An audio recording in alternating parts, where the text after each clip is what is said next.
এবার আমাদের যে কাজটা করতে হবে, দেখেন এখানে বলা আছে ইনার সেফটি জোন। তো ইনার সেফটি জোন আপনাকে এখানে বানাইতে হবে। এই যে যে আর্টবোর্ডটা আছে এর মাঝখানে ভিতরের পাশে 0.125 ইঞ্চি করে একটা জায়গা নিতে হবে, যে জায়গার বাইরে আমরা ডিজাইনের গুরুত্বপূর্ণ কিছু রাখবো না। তো আমরা এখানে একটা ইনার সেফটি মার্জিন নেব। এটা অনেকে অনেকভাবে করে, তো আমরা অফসেট পাথ থেকে করব। এক্ষেত্রে আমরা অবজেক্টে যাব, অবজেক্ট থেকে পাথ, পাথ থেকে অফসেট পাথ, এখানে যাব। যাওয়ার পরে প্রিভিউ অপশনটা চালু করে দিব। দেওয়ার পরে দেখেন এখানে যে অফসেটের যে মানটা, এইখানে আমরা মাপটা দিয়ে দিব। মাপের আগে একটা মাইনাস চিহ্ন দিয়ে দিব, যাতে এটা ভিতরের পাশে হয়। হ্যাঁ, 125 এই মাপে আমাদের বানাতে বলছে। ঠিক আছে, এই দেখেন ভিতরের পাশে চলে আসছে। এটা দেওয়ার পরে আমরা ওকে প্রেস করব। আচ্ছা, এবার যে কাজটা করব আমরা, এই যে উপরের যে শেপটা, এটাকে আমরা এইভাবে শেপ আকারে রাখবো না, এটাকে আমরা গাইড বানাই দিব। ঠিক আছে, এটা শুধুমাত্র দেখার জন্য যে আমার এখানে একটা জোন, সেফটি জোন এখানে তৈরি করছি আমি, এটা দেখার জন্য। তো এই জন্য আমরা এটাকে গাইড বানাই দেবো, যাতে গাইডটা সবসময় দেখা যায় বাট শেপের উপরে কোনো প্রভাব পড়বে না, এই কারণে। তো এটাকে গাইড বানানোর আগে আমরা আরেকটা কাজ করবো, এখানে ক্রপ মার্কটা দিয়ে দিব।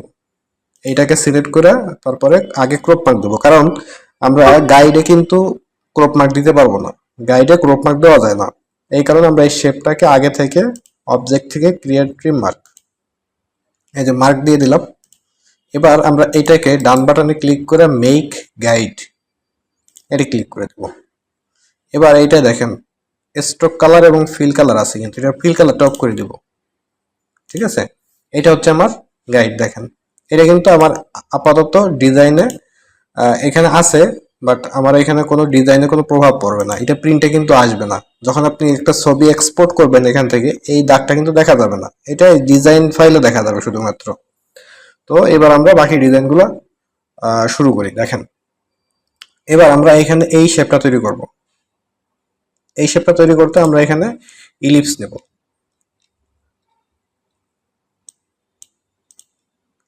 এখানে বড় করে একটা ইলিপস নিলাম, এটা জায়গা মতো বসাই দিব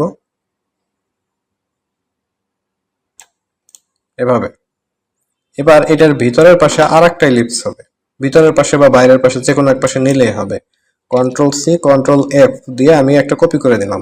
এরপর এটাকে একটু বাইরের পাশে একটু টানে দিলাম। দেখেন আমার শেপ কিন্তু দুইটা হয়ে গেছে।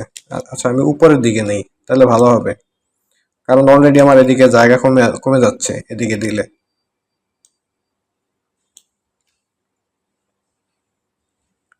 ওকে,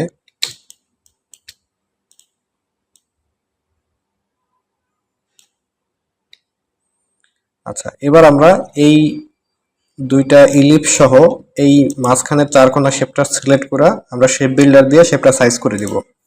দেখেন এই অংশটুকু ডিলিট করে দেবো, এটা আমার দরকার নাই। এই যে এখানে, আর এখানে একটা শেপ হবে, এইটা একটা শেপ হবে, আর এইটা একটা শেপ হবে, তিনটাই আমি আলাদা আলাদা ক্লিক করে দিলাম। এবার এই উপরে এই যে শেপটা, এই শেপটার জন্য এখানে আমার শুধুমাত্র এই ছবিটা ক্লিপিং মার্কস হবে, আর এখানে আমরা কালার দিব। এখন এই কালারটা কোন কালার দিব এটা আপনাকে বুঝতে হবে। আমি তিনটা শেপে আগে একটু কালার দিয়ে নিই, এবার কালারগুলো চেঞ্জ করে দেব। দেখেন এই কালারটা কোথায় পাইছিলাম আমরা, এই যে মেডিকেল কালার প্রোফাইল থেকে। আমরা আগের ক্লাসে কিন্তু এটা দেখছিলাম, medical colour profile colour palette কোনটা। তো ওইখান থেকে আমি কালারটা নিয়ে আসবো। ওইখান থেকে কিভাবে নিয়ে আসবো, দেখেন এই যে ডিজাইনটা আমি করছিলাম, এইখান থেকে কালার কোডটা কপি করে সেম কালারটা দিব, তাহলে দেখবেন যে ইজি হয়ে যাবে আমার জন্য। তো এইটা সিলেক্ট করার পরে দেখেন এই যে কালার, এই কোডটা আমি কপি করে নিয়ে যাব।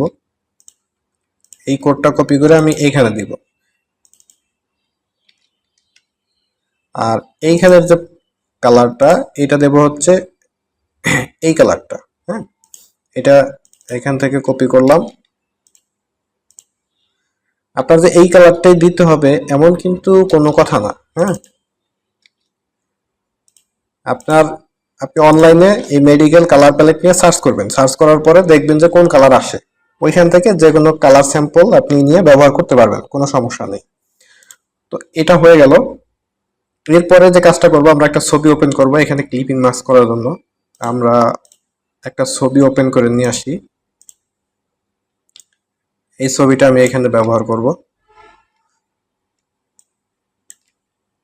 এটা উল্টো দিকে আসছে, তো আমি এটাকে ঘুরাই দিলাম। ক্লিপিং মাস্ক করার ক্ষেত্রে আমার এই শেপটা কিন্তু উপরে থাকতে হবে, এটা কিন্তু আমরা সবাই জানি। এটাকে আমরা উপরে নিয়ে আসলাম, এটা অপাসিটি একটু কমাই দিলাম যাতে ছবিটা বসাইতে সুবিধা হয়।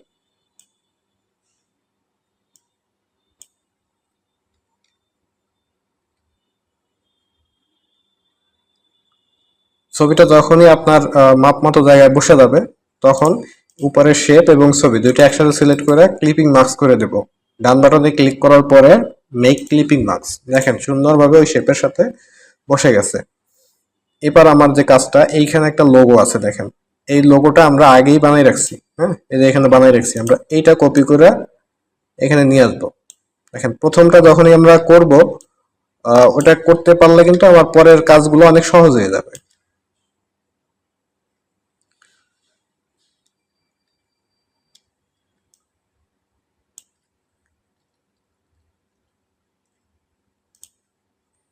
ওকে, এবার দেখেন এখানে একটা শেপ আছে, এই শেপটা আমরা আঁকতে চেষ্টা করি। আমি এটাকে আহ, আমরা চারকোনা শেপ নিয়ে করি, রেক্ট্যাঙ্গেল দিয়ে করি।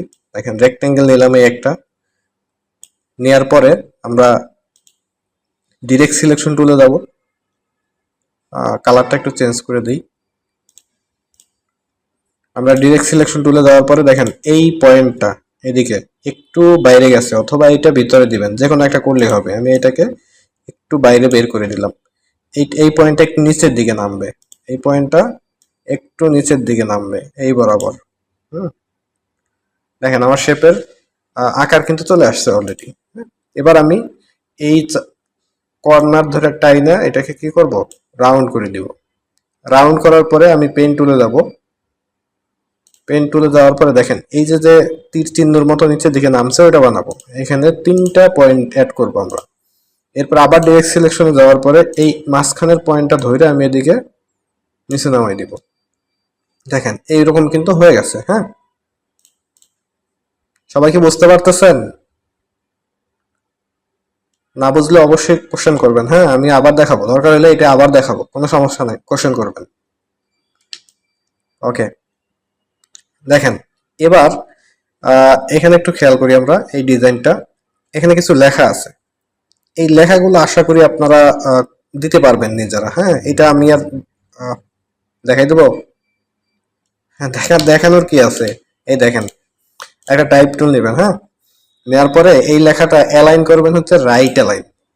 রাইট অ্যালাইন করার পরে এটাকে নিয়ে জায়গা মতো বসাবেন এই দিকটায়। এবার এটার কালারটা চেঞ্জ করে দিতে পারেন, হোয়াইট কালার দিলাম। এবার আপনারা লেখা শুরু করবেন। এই উপরের কিন্তু একটা ওয়ার্ড লেখার পরে ইন্টার দিলাম, নিচের লাইনে চলে আসলো।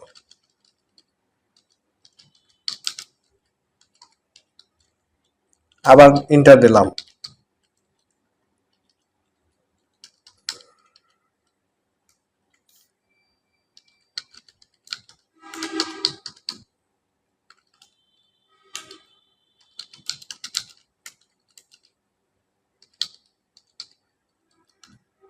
এভাবে আপনারা বাকি লেখাগুলো লিখে দিবেন। হ্যাঁ, আমি আর এখানে লিখলাম না। এরপরে দেখেন এখানে এদিকে অনেক দূর চলে আসছে। আবার এই লাইনটা যখন লিখবেন তখন কিন্তু এটা মনে হবে যে এদিকে আরো বেশি ঢুকে গেছে, সেক্ষেত্রে আপনার এই ফন্টটা আর একটু ছোট করতে হবে। এত বড় ফন্টে লেখা যাবে না। আপনারা ক্যারেক্টার প্যানেল থেকে এই ছোট করে দিবেন এভাবে, তাহলে দেখবেন যে সুন্দরভাবে বসবে, সমস্যা হবে না। আর চাইলে লেখার মাঝখানের ফাঁকা অ্যাডজাস্ট করতে পারেন কম বেশি করে এখান থেকে, এগুলো আপনাদের আগেই শিখাইছি কিন্তু। হ্যাঁ, ওকে, এইখানে যে লেখাটা আছে এই লেখাটা লিখে দিবেন। আচ্ছা, এই লেখাটা আমি লিখে দিই। আচ্ছা, এই যে ফন্টটা দিলাম, ফন্টটা কোন ফন্ট ছিল মনে আছে? কোন ফন্ট দিতে হবে? হ্যাঁ, এই যে আমাদের এইখানে লেখা আছে পপিন্স। তো আমরা কি করব, এখানে আমরা ওই ফন্টটাই ব্যবহার করব।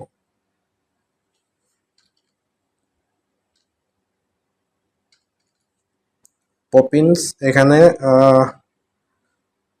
মিডিয়ামটা দিলাম, আর এইটা যেটা এটাকে পপিন্স বোল্ড করে দিব। হ্যাঁ,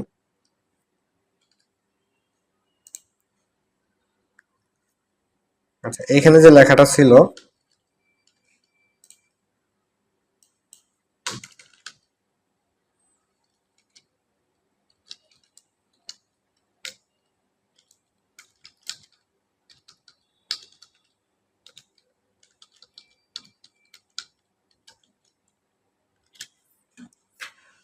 ওকে, এই লেখাটা আমরা অ্যালাইন মাঝখানে করে দিলাম, সেন্টার অ্যালাইন। এটাকে হোয়াইট কালার করলাম, এবার এইখানে নিয়ে বসাই দিলাম। চাইলে একটু বড় ছোট করে অ্যাডজাস্ট করে নেওয়া যাবে, সমস্যা নেই। আশা করি বুঝতে পারছেন। আর এই লেখাটা আপনারা এই পর্যন্ত লিখবেন, আর বাকি এই যে লেখাটা, এই লেখাটা কিন্তু আমরা আগেও লিখছি। এটা ডাবল কাজ কিন্তু করতে যাবেন না আপনারা। এটা আমরা কি করছি, আগের ক্লাসে এই যে করে রাখছিলাম, মনে আছে?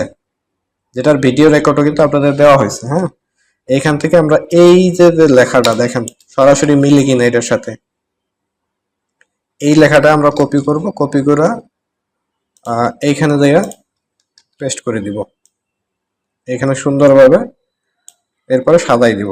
হ্যাঁ, এটা খুব বেশি বড় করার দরকার নাই, এই পর্যন্তই থাক, কারণ এই লেখাটা লিখতে লিখতে এই পর্যন্ত আসবে। হুম, এবার দেখেন এই লেখাটা আমি আর লিখছি না, এটা আপনারা লিখে নেবেন। বাকি আছে কি তাহলে আমাদের কাজ, এই কালার বার গুলা দেওয়া, হ্যাঁ, রেজিস্ট্রেশন মার্ক দেওয়া, এটাও কিন্তু আমরা আগে করে আসছি। দেখেন এই হচ্ছে আমাদের রেজিস্ট্রেশন মার্ক, আর এই হচ্ছে বার। আমি এটাকে কপি করে এখানে নিয়ে আসলাম, এটাকে একটু সাজাইতে হবে। এটা এখানে বসাই দিলাম,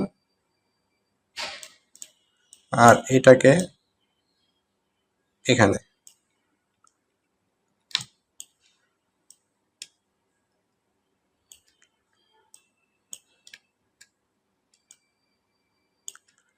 এইটাই আবার সেম এই পাশেও একটা হবে। এবার আপনারা কাজের সাথে মিলাই দেখেন। আশা করি এটা বুঝতে পারছেন। এটা আমার তৈরি করা শেষ, কিন্তু কাজ কিন্তু শেষ হয়নি এখনো। দেখেন আমাদের আরেকটু কাজ এখানে বলছে, এখানে এই যে keep your business flyer design inside the artboard dimension এ4 সাইজ, মানে আমরা এটা করলাম, এই সাইজে করছি, ঠিক আছে। এবার কি করতে বলছে, এটা এ4 সাইজের একটা আর্টবোর্ডে বসাইতে বলছে। তো আমরা এইটাকে এইখানে সেভ করে দিব, এআই মোডে সেভ করব। আর আমরা কি করব, নতুন একটা পেজ নিব, নিউ থেকে আমরা প্রিন্ট সেকশন থেকে একটা এ4 সাইজের পেজ নিলাম, ইঞ্চিতে নিলাম।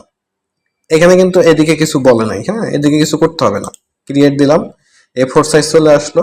এবার জাস্ট এখান থেকে আপনি সবগুলো সিলেক্ট করবেন, কন্ট্রোল এ দিয়ে গ্রুপ করে দিলাম, গ্রুপ, কন্ট্রোল জি, গ্রুপ। এবার এইটাকে টাইনে আমি এখানে নিয়ে আসলাম, নিয়ে আসার পরে অ্যালাইন করে মাঝখানে বসাই দেবেন। হ্যাঁ, সেন্টার, হরিজন্টাল সেন্টার এবং ভার্টিক্যাল সেন্টার করে মাঝখানে বসাই দিলাম। ব্যাস, আমার কাজ শেষ। এবার এটাকেও আপনি এআই ফাইলস হিসাবে সেভ করে দিবেন। আশা করি বুঝতে পারছেন। ওকে, এখানে এবার কি করতে হবে দেখেন, PNG, JPG, print ready, PDF, EPS format, এগুলো আপনাদের আগেও শেখানো হয়েছে, ওই অনুযায়ী করে দিবেন। বুঝতে পারছেন? কে কে বুঝেন নাই হাত তুলেন।